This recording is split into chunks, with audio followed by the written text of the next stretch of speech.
Hi, my name is JC Sum and welcome to Illusion Product Talk.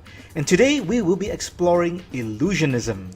And this is really a book on illusions with a mentalism presentation. I've always enjoyed mentalism and I actually studied mentalism and I still do. And I did so to build a show. I first started, I think in maybe 2002, 2003. I did an illusion show, or I called it an interactive illusion show called Illusions of the Mind. Now, I had already been performing for easily, professionally, maybe about since 1993. So we're talking almost 10 years. And I've always felt that mentalism is a really difficult art to present. It's all about the presentation. And if you don't have the gravitas, the experience, or just that ability to present well and to have credibility and to captivate your audience, engage your audience, I always feel that mentalism comes off as very weak with a bad performer.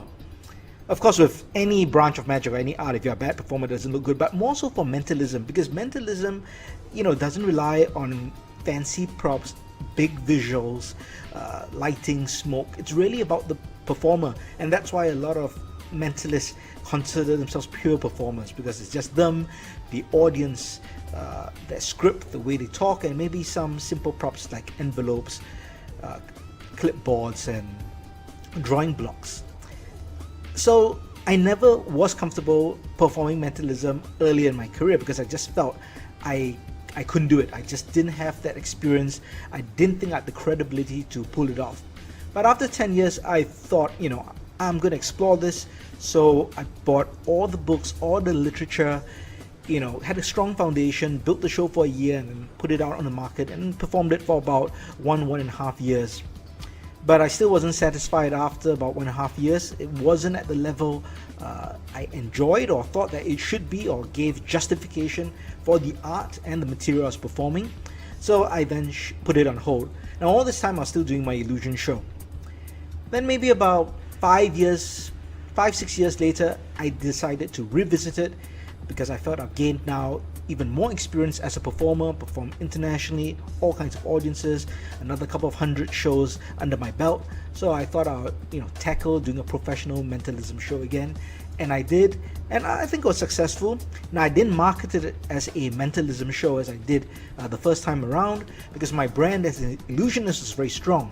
So I sold it as an interactive illusion show, but it was basically a mentalism show. Or I guess the purists would call a mental magic show or mental illusion show. Personally, I don't find there's a great difference. I know there's a distinction between the purists and within the trade in terms of techniques, but for the audience's point of view, you are doing magic with a psychological presentation, which is what mentalism is. Some purists consider themselves pure because of the techniques, but unless you're really actually reading their minds, you're still using deceptive techniques. Whether or not you're using things with suggestion, gimmicks, thumb writers, gimmick books, or clipboards, or whatever your tools might be, you're still using deceptive techniques to accomplish the effect under the guise of a psychological presentation. And illusions are the same. We are presenting an illusion and we're using gimmicks, a special prop, or the choreography and the coordination between two people to create an illusion effect. When you strip it down, it's still the same thing. So it is a trade distinction, between mental magic and mentalism, and the purists tend to defend that line or draw that line very clearly. I personally do not see that to be a difference, although I understand where the difference is.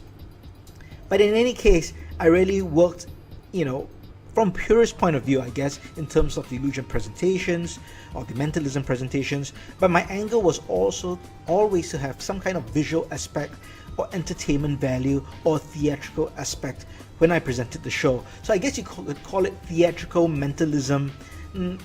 Definitely not pure mentalism as the purists would say, because I would always add in theatrical elements from lighting to music, and just the way it's performed. And I had no problem using a combination of pure techniques and gimmick items. I didn't use stooges. Again, that's just my personal thing. There's nothing wrong with using stooges. I did do pre-show work, which in a form can be considered a stooge. But by and large, pure mentalists would consider mine a mental magic show.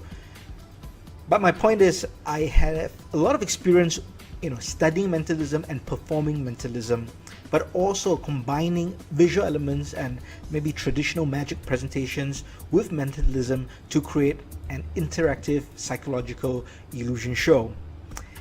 And I tell you this because this is really the basis of the material in this book, Illusionism. They are theatrical mental magic or mentalism routines, but made to play big. So they all would play big. I'm going to give you a few examples. If you watch the movie Now You See Me, that's the first one, the original one. Jesse Feinberg, he did an act, a street magic act, which was a mentalism act. And he basically had a card, I think he did a riffle force, where you cite a card, and basically the card then appeared in terms of the lights on the building. So there's a building, and in the night behind him, all the lights went off except for lights that formed the suit and the value of the card. Now that was accomplished by CGI in post-production for the film. But as you can see, that is a mentalism effect, but it had a theatrical revelation, a really big illusion revelation in fact. And that was such a strong piece of magic. In fact, many laymen came up to me and talked about this particular piece of magic more than any other magic that they saw on the show. And that's an example of what I consider an mentalism of the illusion presentation, or illusion of a mentalism presentation, basically a big mental effect. And that's what illusionism is about. I've got a collection of effects which are all designed to play big. They have a mentalism presentation, but I use illusion techniques, stage magic techniques and methods to create a really big wow effect. Now, if you're an illusionist or magician, one of these routines or any of these routines would be great as one item in your show, because the great thing is with a mentalism presentation, especially the talking presentations, it plays big, plays long, so you can fill the time in your show. If you're mentalism, who's more of a purist, you can take the opportunity to look at these routines and see one fits to increase the scale or theatrical value of your show. Now, if you think of Copperfield's, one of his acts in Explosive Encounter, that special, he had a mental illusion act, which to me was one of the strongest acts in the entire show. He basically had a crowbar, I think a light bulb, and matches, all examined by the audience. He put each of these items on the individual stands, and basically music played, and he went and he bent the crowbar, he lit the matches by themselves, and then he made the light bulb glow or light up by itself, and finally it burst. Now, it's very illusionary in terms of his presentation because he's Copperfield. He has very dramatic actions. He had the lighting to support it. He had the music to support it. Everything was choreographed perfectly. The music, the crescendo with his actions, the light bulb, brightening up and then finally just breaking. All that was all perfect. And to a purist, that's probably too perfect and too faked or too produced for a strong mentalism effect. But I thought that was incredible, and I know a lot of people enjoyed that routine as well, and that was really an illusion act with a mentalism presentation. So if this sounds interesting, or this is something you'd like to explore, then this book could probably be for you. If you're a complete purist, then you probably won't be watching this video in the first place anyway. But if you'd like to have a look at the breakdown of the contents in the book, check out the product description in illusionbookstore.com.